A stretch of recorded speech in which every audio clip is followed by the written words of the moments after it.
हमें आप स्टोरी की तरह बताओ कि आप रिसर्च प्रपोजल में क्या करना चाहते हो। आप अगर आप कैम्ब्रिज के वेबसाइट पर जाएंगे, वहाँ पे एग्जांपल्स मिलेंगे आपको ऐसे नैरेटिव स्ट्रक्चर की। What do you mean by prerequisites? Prerequisites मतलब क्या करना चाहिए बिफोर यू स्टार्ट राइटिंग। आप तो बैठ के सीधा लिखना नहीं शुरू करेंगे, कुछ करेंगे उससे पहले, राइट। सबसे इंपॉर्टेंट पॉइंट जो है कि do not make absolute statements. मतलब आप ये क्लेम नहीं करें कि मैं अपने रिसर्च के थ्रू ये कर रहा हूँ या कर रही हूँ। नहीं, मैं अपने रिसर्च के थ्रू ये करना चाहता हूँ या चाह रही हूँ। These are the things that I want to find out. For example, hello everyone, my name is Diksha. I am your faculty for English Literature Paper 2 UGC NET. Today's session is going to be about PhD research proposal. This is something that a lot of people struggle with. ये काफ़ी लोगों को दिक्कत आती है इसमें। And जब हम PYQ सेशन कर रहे थे तब काफ़ी स्टूडेंट्स ने रिक्वेस्ट किया था मुझसे कि एक सेशन में लेके आऊँ इस पे, and this session is going to be all about that. Now the thing is that what you people mostly struggle with is where to begin, how to begin, क्या रिसर्च करना है, कैसे रिसर्च हम करें, कैसे प्रपोजल बनाएं, because that is the first step that you need to be ready with before you even start taking admission in PhD. So आज हम उसके बारे में बात करने वाले हैं. So how to write a research proposal for English literature. Now मैंने ये क्यों लिखा है सब्जेक्ट उसमें, क्यों? बिकॉज जब आप रिसर्च प्रपोजल फ्रेम करते हैं for science it's a different methodology all together that they follow. For humanities different disciplines have different methods. कई मतलब for example there is a book जो गैब्रियल ग्रिफिन्स का है, research methods for English studies, specifically उन्होंने निकाला है क्योंकि English literature के जो रिसर्च प्रपोजल हम लिखते हैं, ड्राफ्ट करते हैं, जैसे हम अप्रोच करते हैं, वो मान लीजिए हिस्ट्री वालों से अलग होगा. हिस्ट्री वालों का फॉर्मेट अलग होता है, पॉलिटिकल साइंस वालों का थोड़ा अलग फॉर्मेट होता है.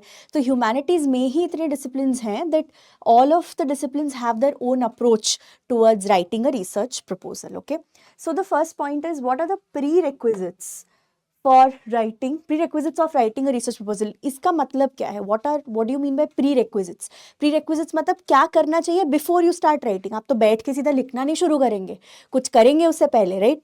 तो क्या करना चाहिए हमें रिसर्च प्रपोजल लिखने के लिए?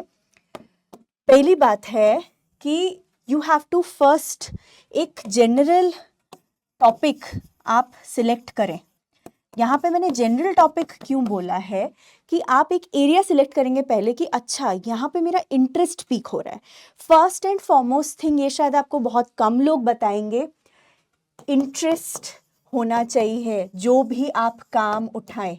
Interest is Paramount. इंटरेस्ट अगर नहीं है आपका उस काम में, आप मानिए कि आप जो रिसर्च करेंगे वो 5 साल, 3 से 5 साल, 3 years is the minimum.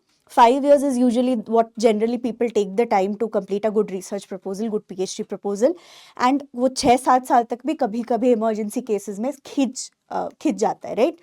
And now that I'm talking about a research proposal, it's not just about Indian universities, it's also about foreign universities. But the problem is कि फॉरेन यूनिवर्सिटीज़ में different places have different guidelines. ठीक है, तो उसको हम आज तो address नहीं कर पाएंगे एक ही वीडियो में. आज तो मैं जितना हो पाएगा उतना मैं करूँगी. बट इंडियन यूनिवर्सिटीज़ में mostly, generally, primarily Indian universities के बारे में बात कर रही हूँ, ये आप अज्यूम करके चलें. ठीक है ना. इंटरेस्ट, ये क्यों मैंने बोला? Because you will be stuck with your proposal for 3 to 5 years minimum, right. तो आप एक टॉपिक पे जब 3 से 5 साल करेंगे तो उसमें अगर आपका इंटरेस्ट नहीं है तो आप क्या लिखेंगे, आप क्या जानेंगे, आप क्या क्वेश्चंस पूछेंगे, है ना. मान लीजिए, I will give you an example कि आपको इंडियन राइटिंग इन इंग्लिश में इंटरेस्ट है, वो बहुत बड़ा एरिया है, वो एक जनरल टॉपिक हो गया. ठीक है, Indian writing in English, IW एक जनरल टॉपिक हो गया. ठीक है, उसमें हमें आपको फिर अब धीरे धीरे करके उसमें किसी पर्टिकुलर एज में आना है हमको. मान लीजिए 20th सेंचुरी राइटिंग्स आपने बोला, चलो तो मैं 28th सेंचुरी से करूँगी. हाँ, 20th सेंचुरी में से फिर कौन से राइटर्स लेने हैं, किस पे काम हो चुका है, क्या काम हो चुका है. तो धीरे धीरे करके from a general to a particular हमें आना है. Let me just put it in a better format for you. General से पर्टिकुलर आना है हमें. ठीक है, जनरल से पर्टिकुलर आना है, that should be your area. ठीक है, तो जनरल से पर्टिकुलर आना है. तो पहले आप एक, as I said, general interest, फिर आप पर्टिकुलर पे आएंगे. फिर दूसरा क्वेश्चन जो आजकल obviously it's a hot topic, should you use AI? Should you use AI? मुझे नहीं पता because this is not a live class. I'm not able to interact with you people. Do let me know in the comment section. Should you use AI? Yes. Ethically and minimally. ये दो चीज़ें हैं, ethically and minimally आपको AI use करना है। कैसे use करना है? फॉर एग्जाम्पल आप AI किन किन चीज़ों के लिए यूज़ कर सकते हैं? ग्रामर के लिए यूज़ कर सकते हो आप AI, ठीक है। अपने ग्रामेटिकल एरर्स को सॉल्व करने के लिए यूज़ कर सकते हैं आप AI, ठीक है। टॉपिक ढूंढना AI का काम नहीं है, टॉपिक आप खुद ढूंढोगे। हाँ, टॉपिक का टाइटल में अगर आपको थोड़े से वेरिएशन चाहिए कि अच्छा this is my topic, could you give me some variations, अगर आप ये इनपुट देते हैं AI को, हाँ, तो वो फिर भी आप कर सकते हो। तो एकदम एथिकली एंड मिनिमली हमें यूज़ करना है AI। एथिक्स के बारे में हम थोड़ा सा बात बाद में करेंगे। नाउ ग्रामर के लिए आप यूज़ कर सकते हैं, बेटर लैंग्वेज के लिए कभी कभी AI काम आता है, नॉट एवरीवेयर। जैसे for example if I tell you ChatGPT can not give you academic writing properly, नहीं दे पाता है वो। एक रिसर्च पेपर आप जो पढ़ते हैं उसका जो फॉर्मेट होता है उसमें जो राइटिंग्स होती हैं, आप रीडिंग्स आपने पढ़ा होगा, आप सबने मास्टर्स कर रखी है, right. So those research papers that you read they can not be written by an AI, okay, the jargon, the academic language. So you can better your language in terms of the sentence structure, grammatical errors हो गए, punctuations हो गए, उसके लिए आप AI फिर भी use कर सकते हैं, ठीक है। या पैराफ्रेजिंग के लिए भी आप AI यूज कर सकते हैं, बट विथ क्रेडिट्स, ठीक है। क्रेडिट्स मतलब साइटेशन देना है आपको, ठीक है। You have to paraphrase but with citations. आप पैराफ्रेजिंग में थोड़ा सा AI टूल यूज कर सकते हैं, बट अगेन लिमिटेड क्वांटिटी में। So again I am stressing on the point ethically and limitedly. Now ethical considerations क्या है कि जो टॉपिक आप उठाएंगे, जो भी टॉपिक आप उठाते हैं, वो किसी और ने काम तो नहीं किया है उस पर, ये हमें देखना है that the topic has not been worked on, it should be new. And ये हम कैसे वेरीफाई करेंगे? There are applications like Shodhganga, okay, where the PhD thesis mostly are uploaded. तो आप चेक करेंगे, चलिए इस एरिया में अगर काम हुआ है, मेरा काम अलग कैसे है, टॉपिक अलग कैसे है, वो आपको करना है, ठीक है। हम ये सब चीजें बाद में डिस्कस करेंगे। So ethical considerations is this, that it should be a new topic even if the area is not new, okay, even if the area is not new, ठीक है। Topic should be new even if the area is not new, as I said. Now चलिए पहले कुछ components जो हैं of research proposal देख लेते हैं। एक है टेंटेटिव टॉपिक। टेंटेटिव मतलब एक टेम्पररी टॉपिक है ना, एक टेम्पररी टॉपिक। मैं बताती हूँ इसका क्या इंपॉर्टेंस है बाद में। Temporary topic end of course the introduction, that is one of the most important parts. फिर आपका आ गया थीसिस स्टेटमेंट। इसमें क्या होगा मैं बताऊंगी, रिसर्च क्वेश्चंस, फिर literature review, then theoretical framework, then work cited section, ठीक है। एंड आपका जो वर्ड लिमिट होता है वो वैरी करता है, जो वर्ड लिमिट होता है वो वैरी करता है। कितना?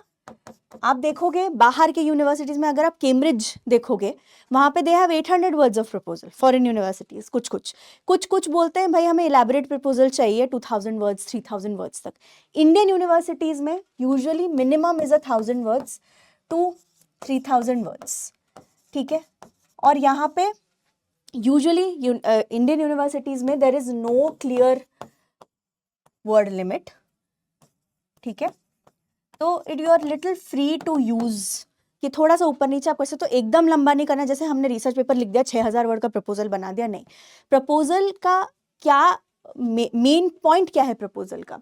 Readability factor, right. Readability factor कि भाई प्रपोजल रीडेबल होना चाहिए,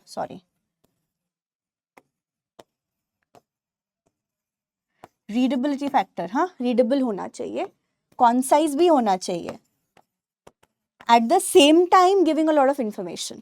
तो वो धीरे धीरे प्रैक्टिस के साथ आएगा, और आप जब सैम्पल्स पढ़ोगे ना रिसर्च प्रपोजल्स के, थीसिस के, तब थोड़ा आपको आइडिया ज़्यादा लगेगा इस चीज़ के बारे में। नाउ फर्स्ट टॉपिक जो है हमारा tentative topic and introduction. Now why a provisional और टेंटेटिव टॉपिक, मैंने यही बोला था आपको, ये देना क्यों ज़रूरी है? बिकॉज आप जब किसी यूनिवर्सिटी में अप्लाई करते हैं, मान लीजिए Indian university, again I said I am talking about Indian universities, right? तो आप किस एरिया में रिसर्च कर रहे हैं वो आपके टॉपिक से क्लियर होना चाहिए। टेंटेटिव क्यों? क्योंकि क्या होता है, जब आप 1 साल अपना कोर्स वर्क करेंगे, ठीक है, 6 महीने आपका कोर्स वर्क होता है, फिर आपका टाइटल फाइनलाइजेशन होगा, सिनॉप्सिस प्रेजेंटेशन होता है, फिर टाइटल फाइनलाइजेशन होता है, ये सारे स्टेप्स होते हैं।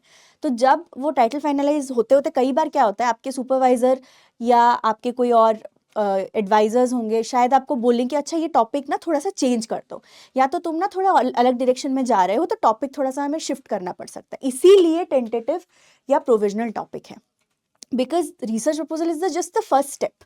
इसीलिए वो कोई फाइनल नहीं होता। टाइटल फाइनल 1 साल बाद होगा, 1-1.5 साल बाद टाइटल फाइनल होता है, बट हाँ उसके बाद आप टाइटल चेंज नहीं कर सकते हो। उसके बाद टाइटल चेंज करने के लिए बहुत ज़्यादा there is a very rigorous and tedious process to go through. तो टाइटल एक बार फाइनल हो जाए अलग बात है, बट अभी के लिए हम एक प्रोविजनल या टेंटेटिव टाइटल रख सकते हैं, ठीक है। Introduction of the topic, introduction of the topic में क्या क्या आपको देना है? Significance, research questions and these 2 points. Significance of the topic की क्या महत्व है इस टॉपिक का आज के दिन में, आप उस चीज़ के बारे में क्यों बात करना चाहते हैं।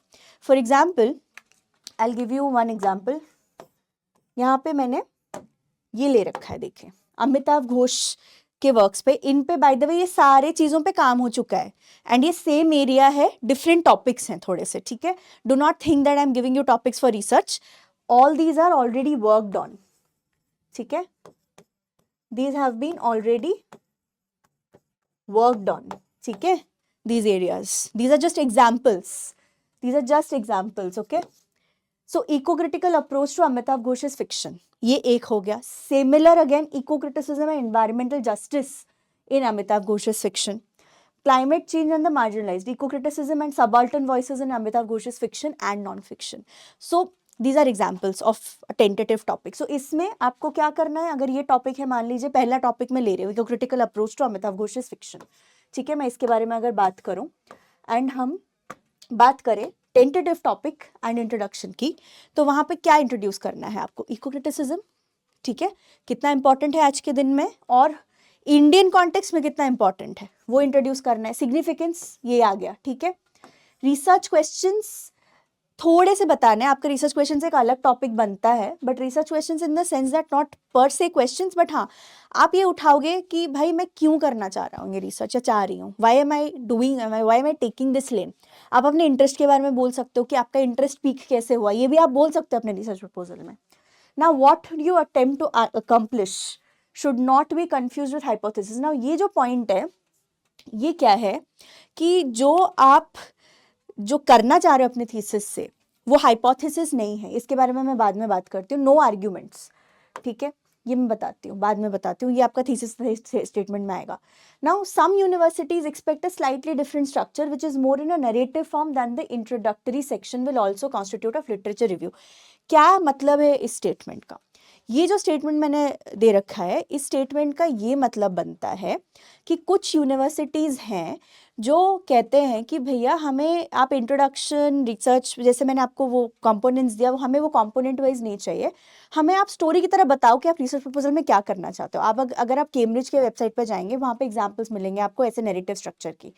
Again this is not applicable to Indian universities usually, because उनको आपको ऐसे सब हेडिंग्स वाला ही चाहिए, जो कंपोनेंट्स वाला मैंने बताया वही चाहिए होता है ना। ये जो नरेटिव फॉर्म है, ये क्या है? नरेटिव फॉर्म मतलब स्टोरी की तरह बता रहे हो कि अच्छा इस एरिया में ये रिसर्च हुआ है, इसीलिए मैं ये करना चाह रहा हूँ। तो यहाँ पे लिटरेचर रिव्यू से बिगिनिंग होता है नरेटिव फॉर्म में, एंड देन क्वेश्चंस वगैरह आप इम्बेड करते हो उसमें। Anyway, I'm not going to go into detail with this. Maybe I will make another video regarding foreign universities and their guidelines, because वो अलग है थोड़ा, ठीक है। हाँ, तो थीसिस स्टेटमेंट, थीसिस स्टेटमेंट क्या है? Should include what you propose to achieve through your thesis, do not make absolute statements and speculations with qualitative evidence. ये 3 पॉइंट्स हैं इसमें। सबसे इंपॉर्टेंट पॉइंट जो है कि do not make absolute statements, मतलब आप ये क्लेम नहीं करें कि मैं अपने रिसर्च के थ्रू ये कर रहा हूँ या कर रही हूँ, नहीं।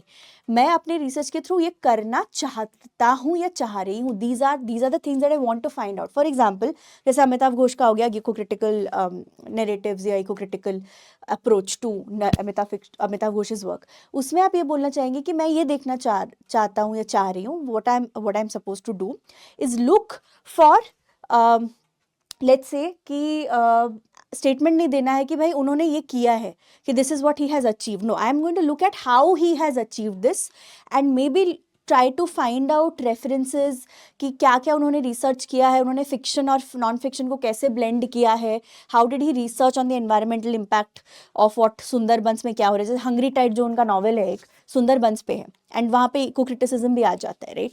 सो कैसे एनवायरनमेंट आता है उनके काम में, क्या होता है, मैं ये देख रही हूँ एंड उससे मैं ये जज करूँगी कि ये राइटर एनवायरनमेंट के बारे में ये इतना क्यों लिख रहे हैं.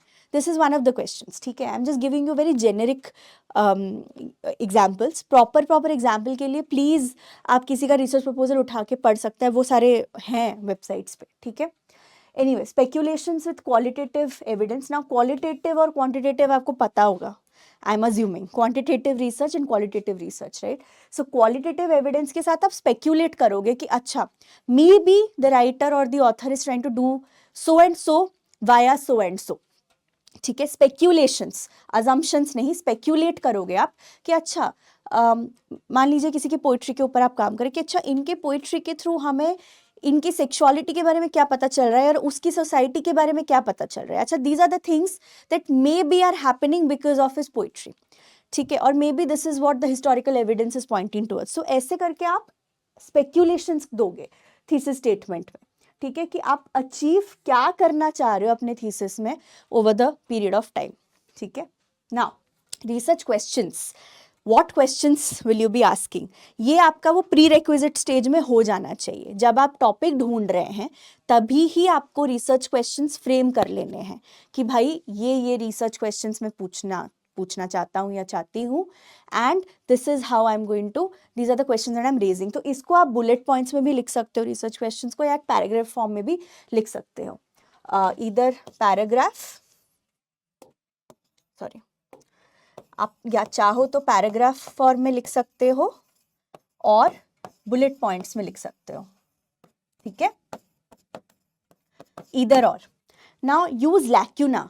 तो लैक्यूना जो है वो आप प्री रिक्विजिट के स्टेज में ही ढूंढ रहे हो ना कि अच्छा इसमें काम तो इको क्रिटिसिज्म में बहुत हुआ है, मान लो. ठीक है, जब अमिताभ घोष पे काम शुरू हुआ था इनिशियली, जब उन्होंने लिखा था, तब ये एक लैक्यूना था eco criticism in Amitav Ghosh's works. अब नहीं है, बट तब था कि अच्छा ये पूरे इनके नॉवेल्स इको क्रिटिकल ही हैं और इंडियन कॉन्टेक्स्ट में इको क्रिटिकल है. तो अब हम इसी एरिया पे फोकस करेंगे और रिसर्च करेंगे. Climate change, eco criticism, environmental justice, कि एक्चुअली कुछ होता है. हमारा जो ट्रिब्यूनल है हमारे कंट्री में, हमारी कंट्री के जो लॉज हैं, are they effective, what are we getting to know through his novels. ये जो फिक्शन है, how is it connected to the real world, let's say. ऐसे करके आप क्वेश्चंस रेज करोगे, वही लैक्यूना का आप यूज करोगे. Which perspectives are lacking? So for example, I'll tell you, Amitabh Ghosh के वर्क में फेमिनिस्ट अप्रोच भी हुआ है, बट मान लीजिए पोस्ट कलोनियल अप्रोच हो चुका है, फेमिनिस्ट अप्रोच हो चुका है, इको क्रिटिकल अप्रोच हो चुका है. कोई ऐसा अप्रोच है जो लैकिंग है, हमें सोचना है, राइट. वो आपके काम है, वो मेरा काम नहीं है. तो for example there is a approach called, जैसे आजकल बढ़ रहा है डिसेबिलिटी स्टडीज़, है ना. तो डिसेबिलिटी स्टडीज़ के अंदर films, movies, novels, Indian authors, poems, क्या लिख रहा है, कौन लिख रहा है, कैसे लिख रहा है, वो एक इमर्जिंग एरिया है ना. तो उसमें क्या लैक्यूनाज हैं, दिख रहे हैं, क्या क्या गैप्स हैं, वो आप देखो. Which perspectives are lacking. Disability studies is a perspective which might be lacking in certain works, है ना. कि उस पर फेमिनिज्म पे हो गया, पोस्ट कलोनियल पर डिसेबिलिटी पे तो किसी ने बात ही नहीं किया, तो मैं बात करूँगा. ठीक है, that is how you approach literature, sorry research proposal. Now fourth, literature review. ये सबने सुना होगा लिटरेचर रिव्यू क्या है. ठीक है, what is a literature review. Literature review is nothing but again this is a pre requisite. जब आप पढ़ाई कर रहे हो, जब आप टॉपिक ढूंढ रहे हो, आपने एक बार टॉपिक ढूंढ लिया जनरल, जब आप पर्टिकुलर पे आ रहे हो एंड आपको तभी के तभी थियोरीज डिसाइड करने हैं, right. Theories plus your primary texts, ये डिसाइड करने के बाद लिटरेचर रिव्यू जो है they will be mostly secondary texts. कि अच्छा भैया इस पे ये काम हो गया है, ठीक है। सेकेंडरी टेक्स्ट भी हो सकता है, टर्शरी टेक्स्ट भी हो सकता है, जनरल टेक्स्ट भी हो सकता है कि अच्छा these are the works which have already been done, works on the particular author या टॉपिक, जो भी आप सोचो, ठीक है। तो यहाँ पे आपकी दो चीजें आ गई, एक तो आपका थ्योरेटिकल फ्रेमवर्क,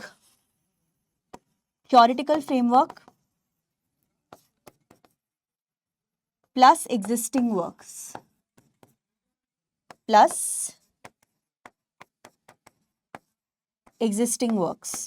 ठीक है। ये दो चीजें आपको देखनी है इसमें, ठीक है।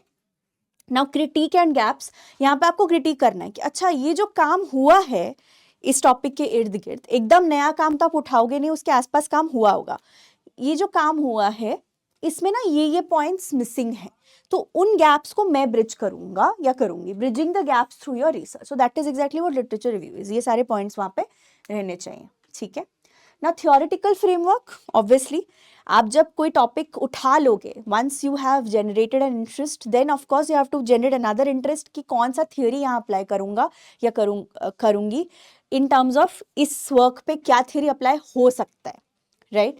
For example Shakespeare, overworked topic है, बहुत काम हो चुका है उन पे, बट कुछ साल पहले की बात है, अब तो नहीं, कुछ साल पहले लॉ एंड शेक्सपियर पे बहुत काम हुआ है कि लॉ का क्या रिप्रेजेंटेशन था शेक्सपियर में, what can we know about the law of the 16th century via Shakespeare's works, ठीक है। तो शेक्सपियर पे बहुत काम होता है, हिस्टोरिकल काम हो चुका था, लिटरेरी काम तो बहुत भर भर के हो चुका था, सब कुछ हो चुका था, बट ये एक एमर्जिंग एरिया आया, ठीक है। तो यही एड्रेस करेगा, अच्छा ये जो एग्जिस्टिंग वर्क्स हैं इसमें तो किसी ने लॉ के बारे में बात ही नहीं किया है ना, तो हम बात करेंगे, वो चीज़ है। Now not necessary to take only one kind of theory, ये कोई किसी ने कहीं नहीं बोला है कि भाई अगर मान लीजिए ईगो क्रिटिसिज्म है, इको क्रिटिसिज्म है तो सिर्फ आप पीपो क्रिटिसिज्म ही लोगे, नहीं, you can also take feminism, you can also take structuralism, you can take Marxism. आपका मेजर एक थियोरी होगा, मान ले फेमिनिज्म आपका मेजर ओवरहेड थियोरी है या इको क्रिटिसिज्म आपका ओवरहेड थियोरी है, you might be able to take multiple theories because interdisciplinarity is something that is being encouraged nowadays. क्योंकि disability studies for example literature पे हम अप्लाई कर रहे हैं, पर डिसेबिलिटी स्टडीज के साथ साथ हम शायद फेमिनिज्म भी लाएं, हम पोस्ट कॉलोनियल भी ला सकते हैं, है ना, हम मार्क्सिज्म भी ला सकते हैं। तो multiplicity of theories is something that we need to focus on and bring more as well, ठीक है। नाउ प्राइमरी टेक्स्ट और रीडिंग्स, एंड सेकेंडरी टेक्स्ट और रीडिंग्स, ये आपका वर्क साइटेड सेक्शन में आएगा। मैंने वर्क साइटेड इसलिए मेंशन किया है बिकॉज MLA है ना, mostly we follow English literature students and teachers and journals usually follow MLA. This is the most common format for us. दूसरे फॉर्मेट्स है APA, शिकागो, वो सब है, बट MLA में वर्क साइटेड में यही आता है। तो प्राइमरी टेक्स्ट आपके क्या है, रीडिंग्स क्या है, क्योंकि आप जब इंटरव्यू में जाएंगे, ठीक है, आप जब PhD के इंटरव्यू में जाएंगे, ठीक है, तब आपसे पूछा जाएगा व्हाट हैव यू रेड, है ना। तो ऐसा कुछ भी मत डालिएगा इस लिस्ट में जो आपने नहीं पढ़ा हो, सिंसियरली नहीं पढ़ा हो। You have to have read those text. Now another thing is choosing a supervisor. और एक चीज मुझे जिसके बारे में बात करना था वो है चूजिंग अ सुपरवाइजर। कौन, कैसे, क्या करना है इंडियन यूनिवर्सिटीज में specially, you go to the website, ठीक है, you go to the website, you check कोई है ऐसा जिनके साथ आपका फील्ड मैच कर रहा है, because teachers have specializations, professors have specializations. For example my specialization is Indian writing is in English, specifically poetry. तो आप अगर कल को मैं परमानेंट जॉब में हूँ और आप मेरे अंडर PhD कर रहे हैं, तो I would want students who are working in that area, ठीक है, वाइडली, आसपास भी चल जाएगा, ठीक है। So you have to approach, उनके मेल IDs यूजुअली अवेलेबल होते हैं, ठीक है। So you can approach a supervisor. एक ना मैं आपको बता देती हूँ,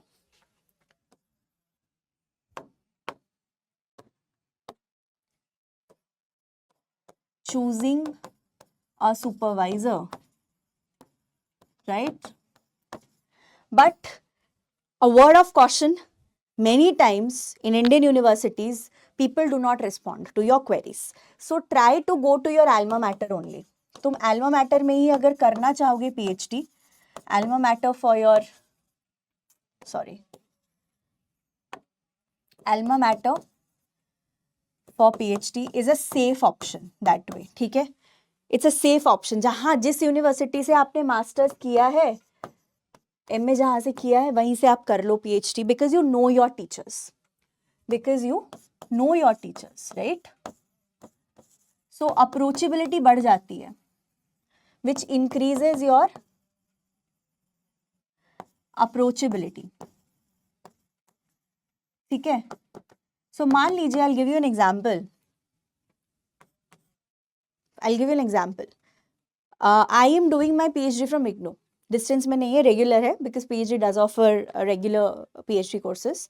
it is as good as any other university. मुझे पता नहीं था, ड्यू में मेरा हुआ नहीं, I could not find someone that could take me under them, and PhD में मुझे मेरे सुपरवाइजर मेरे मन के हिसाब से मिल गए. That is how it works. Your supervisor has to align with your research. ठीक है, that person has to align with your research ideas. It might, ऐसा हो सकता है कि also drop a mail to them. Drop your proposal to as many people as possible.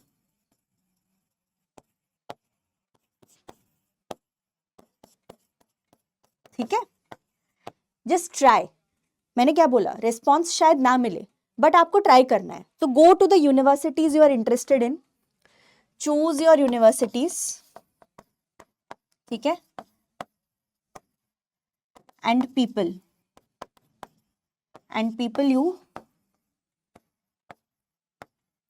you think might take you,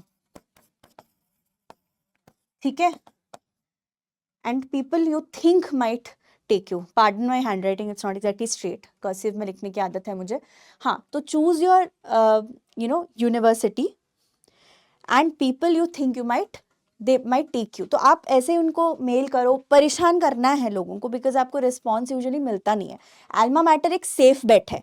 I am not discouraging you from going to other universities in India, but this is the approach that you need to take. उनको mail करो, उनको परेशान करने की जरूरत है. आपको interviews apply everywhere, ठीक है, नेट का स्कोर भी अभी वैलिड है for sitting in an interview. Apply everywhere, go and align. और आप ये देख के जाना जब आप इंटरव्यू पे जा रहे हो कि अच्छा ये इंसान इंटरव्यू में हो ना हो, but I should know the name of the person जिनके साथ मेरा रिसर्च अलाइन कर रहा है, क्योंकि बहुत सारी फैक्टर्स आ जाती हैं. कितने सीट्स हैं, वो कितने लोगों को लेना चाहते हैं उस साल, तो काफ़ी सारे फैक्टर्स हैं जो यहाँ पे वेरिएशन में है. और 30 मिनट में मैं आपको सब कुछ नहीं बोल सकती हूँ. I can bring out other videos if you want me to. Do let mention in the comment section आपको इसमें से किस चीज़ पे और ज़्यादा नॉलेज चाहिए, ठीक है. आप अगर चाहते हैं कि मैं एक प्रॉपर रिसर्च प्रपोजल आपको एग्जाम्पल की तरह भी समझाऊं, तो वो भी मैं करने के लिए तैयार हूँ, ठीक है. अगर आपको फॉरेन यूनिवर्सिटीज़ के बारे में ज़्यादा जानकारी चाहिए, वो भी आप मुझे बताइए, ठीक है. एंड ये लाइव क्लास में मैं एक बार लाना चाहूँगी, सो दैट लाइव हम बात करें और you can interact with me as well. But do let me know in the comment section please everyone. Again I am requesting you, do let me know in the comment section कि ये जो आपने video देखा, इसमें से कोई ऐसा चीज़ है जो टॉपिक है जिसके बारे में आप ज़्यादा जानना चाहेंगे, तो मैं ज़रूर लाऊंगी. हाँ, एक और वीडियो में ज़रूर लाऊंगी, how to write good research papers, right. क्योंकि PhD में आप एक बार घुस गए तो आपको रिसर्च पेपर्स पब्लिश करने हैं, बिकॉज अल्टीमेटली आपका गोल है असिस्टेंट प्रोफेसर बनना. तो उसमें मदद कैसा होगा वो मैं बताऊंगी उस वीडियो में. Research proposal, research articles, good journals, ठीक है, उनके बारे में एक वीडियो लाऊंगी मैं. और दूसरा आपके जॉब के बारे में भी एक वीडियो लाऊंगी, रियलिटी क्या है हमारे देश में इस वक्त, उसके बारे में भी मैं एक वीडियो लाऊंगी. बट एनीवे, आपको जो भी और कुछ मदद चाहिए मुझे ज़रूर बताइएगा, ठीक है. Thank you everyone.